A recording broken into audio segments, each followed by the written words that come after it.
সুপ্রিয় সুধী দর্শক, আপনাদের সকলকে সাদর আমন্ত্রণ জানাচ্ছি চোখ মেলে দেখার আজকের উপস্থাপনায়। আজকের উপস্থাপনার জন্য আমি এই মুহূর্তে অবস্থান করছি গাইবান্ধা জেলার এসকেএস ইন, একটি রিসোর্ট।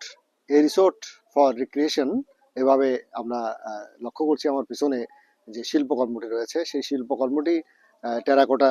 এখানে একটি চমৎকার আমাদের গ্রামীণ জীবন, একটি লোকজ জীবনকে এখানে ফুটিয়ে তোলবার চেষ্টা করা হয়েছে। সুপ্রিয় সুধীমণ্ডলী, এটি হচ্ছে পোড়ামাটির শিল্পী বা পোড়ামাটির যে শিল্পকর্ম রয়েছে তার আওতাভুক্ত পড়ে চমৎকার একটি গ্রামীণ দৃশ্য। এই দৃশ্যগুলির সাথে আমরা বিভিন্নভাবে পরিচিত। গ্রামে যারা বসবাস করি বা আমরা যারা নগরে বা শহরে থাকি, তারা কিন্তু সকলেই এই দৃশ্যগুলির সাথে পরিচিত। এখনো এই দৃশ্যগুলি আমাদের মধ্যে অনেকটাই, একটু যারা একটু গ্রামে আমরা বেশি থাকি, গভীর গ্রামে থাকি, তাদের সাথে এগুলির অনেকটাই পরিচিত রয়েছে। আর বাকিগুলি রয়েছে আমাদের ঐতিহ্য হিসাবে। সেই ঐতিহ্যের বিষয়টি উপস্থাপন করছি। এটি চমৎকারভাবে উপস্থাপন করা হয়েছে। একটি বিশাল এখানে যে প্রেক্ষাপট তৈরি করা হয়েছে, সেই প্রেক্ষাপটের মধ্যে, সুতরাং সেদিক থেকে এই শিল্পকর্মটি একটু ভিন্ন মাত্রার। আমার যে পিএইচডি শিল্পকর্ম রয়েছে, আমার যে পিএইচডি গবেষণা কর্মটি রয়েছে, সেটির জন্য কিন্তু এটি খুব সহজেই আমার মনোযোগ আকর্ষণ করেছে এবং আপনাদেরও ভালো লাগবে। আমরা এখান থেকে একটু সংক্ষেপে আপনাদের সামনে এখানকার বিষয়বস্তু এবং গ্রামের রূপটি তুলে ধরতে চাই। এখানে আমরা দেখছি যে গ্রামের ঠিক ভেতরে আমরা দেখছি অনেক সবুজ, এবং এখানে যে ফলের যে পুঁজ রয়েছে সেটা রয়েছে একটি।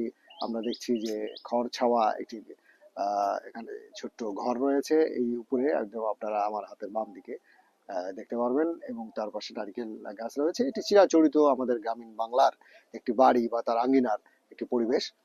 এখানে পাশ দিয়ে আমরা দেখছি একটি নদী প্রবাহিত হচ্ছে। নদীর যে যে স্তরগুলি রয়েছে সেগুলি এখানে আমরা দেখছি, এবং অদূরে রয়েছে বিভিন্ন ধরনের গাছ নদীতে পার ঘেঁষে, বা এখানে যে আমরা একটা বিলের মতো দেখতে পাচ্ছি তার পার ঘেঁষে।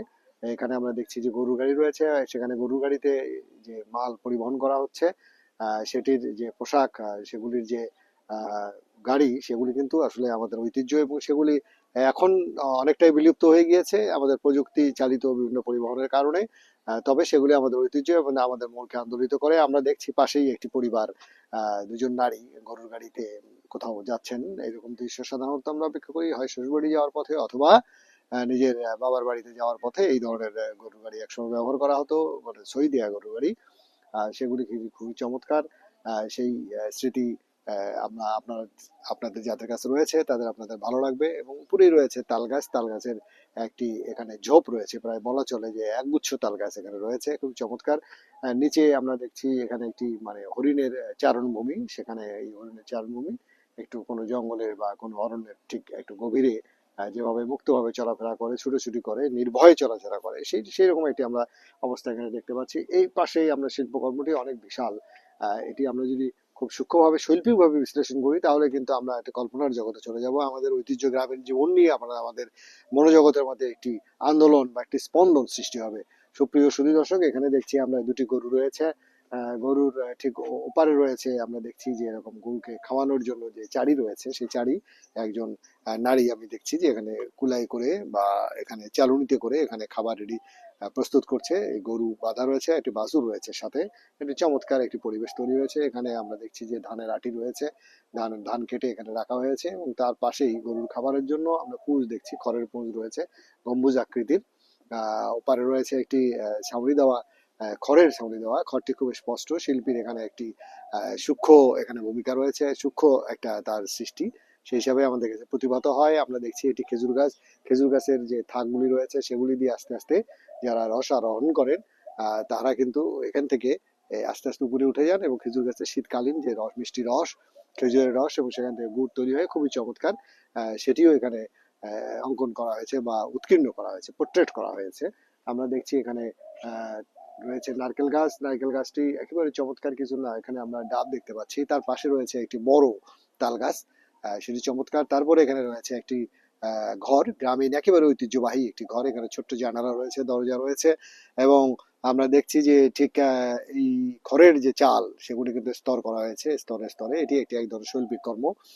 আর একবারেও করা যায়, খড় দিয়ে যদি এটা একবারে একটি চাল তৈরি করা যায়, তাহলে এই যে স্তরগুলি আমরা লক্ষ্য করতাম না। এর উপরে রয়েছে আমরা দেখছি যে লাউ বা কুমড়া গাছ। সেটি গ্রামে খুবই পরিচিত একটি দৃশ্য, সেটি এখনো আমরা গ্রাম অঞ্চলে পাই। সেগুলির জন্য চমৎকার একটি দৃশ্য তৈরি হয়েছে, বুঝতে কারোই অসুবিধা হয় না, আমরা অনুভব করতে পারি। এবং তার উপরে রয়েছে ঠিক একেবারে ওখানে আমরা দেখছি যে কিছু বাগান, সম্ভবত লিচু বা পেয়ারা বাগান, তবে দেখেই মনে হচ্ছে এটি লিচু বাগান, এটিও দূরে রয়েছে এবং বাগানটি খুব সুন্দরভাবে স্পষ্ট ভাবে করা হয়েছে। এখানে শিল্পীর যে মনন বা মেধা এবং তার যে দক্ষতার যে প্রতিফলন ঘটেছে, এটি আমাদেরকে মুগ্ধ করে। এবং আমরা এটার পরেই দেখছি যে একটি আহ, ছোট্ট চালাঘর, এই চালাঘরে বারান্দা, এই যে বিভিন্ন ধরনের জিনিস রাখা হয়, যে প্রয়োজনীয় কৃষি সামগ্রী বা দৈনন্দিন জীবনে যেগুলো প্রয়োজন হয় সেগুলি রাখা হয়, সেগুলি আমরা দেখছি। বাইরে একটি দড়ি রশি বা সেখানে একটা আহ, কোনো বাঁশ এখানে রেখে এই জিনিসগুলি ঝুলিয়ে রাখবার ব্যবস্থা করা হয়েছে। তার সামনেই রয়েছে চমৎকার ভাবে একটি যে গরুর গাড়ি, যে সে গরুর গাড়িতে করে যে ফসল পরিবহন করা হয় জমি থেকে বা ক্ষেত থেকে, ফসল আনা হয় বা দূরান্তে নিয়ে যাওয়া হয় বা হাটে বা বাজারে নিয়ে যাওয়া হয়, সেই পরিবেশটি এখানে চমৎকার ভাবেই এখানে একটি আহ শিল্পকর্মের উপস্থাপনা হয়েছে, যেটি নিয়ে আমাদের মনের মধ্যে কোনো দ্বিধা নেই। আমরা গ্রামীণ জীবনকে এখানে প্রত্যক্ষ করতে পারি। চমৎকার উপস্থাপনা। শিল্পী যে নামটি সেটি এই মুহূর্তে আমরা এখানে পাচ্ছি না, হয়তো সংগ্রহ করে নিতে হবে। তবে শিল্পীকে ধন্যবাদ, এবং যারা এই শিল্পকর্মটিকে এই যে পোড়ামাটির শিল্পকর্মকে যারা উৎসাহিত করেছেন, যারা এটিকে অনুমোদন দিয়েছেন বা যারা এটাকে উপস্থাপনের চেষ্টা করেছেন, তাদের সকলের প্রতি আমাদের কৃতজ্ঞতা এবং অনেক অনেক অভিনন্দন। সুপ্রিয় সুধী দর্শক, এখানে একটি চমৎকার ভাবে বসবারও ব্যবস্থা রয়েছে। আমরা দেখছি যে কালো টাইলস এর মধ্যে এখানে স্থানটা জুড়ে, পুরো প্ল্যাটফর্মটা জুড়েই কিন্তু, এখানে ব্যাকগ্রাউন্ডটা জুড়েই কিন্তু এখানে বসবার ব্যবস্থা রয়েছে। এখানে বসে আপনি কথা বলতে পারেন, ভিডিও করতে পারেন, এই বিষয়বস্তু নিয়ে আলোচনা করতে পারেন। চমৎকার ভাবে এটি লোকজ জীবন, ঐতিহ্যবাহী আমাদের গ্রাম, আমাদের বাংলাদেশকে এখানে উপস্থাপন করা হয়েছে, আমাদের জনজীবনকে, আমাদের গ্রামীণ জীবনকে উপস্থাপন করা হয়েছে। সুপ্রিয় সুধী মণ্ডলী, সেই দিক থেকে আমরা মনে করছি যে আপনারা যখন এখানে আসবেন, এই শিল্পকর্মটির সাথে পরিচিত হবেন বা সেটি একটু তাকিয়ে অনুভব করবার চেষ্টা করবেন, আপনাদের প্রজন্মের মধ্যে আমাদের গ্রামীণ জীবনকে তুলে ধরবার এই সুবর্ণ সুযোগটি আপনারা কাজে লাগাবেন। সুপ্রিয় সুধী দর্শক, আপনাদেরকে অনেক অনেক ধন্যবাদ। ভালো থাকবেন, আপনাদের সুস্থ সুন্দর জীবন কামনা করি। আপনাদের জন্য অনেক অনেক শুভেচ্ছা।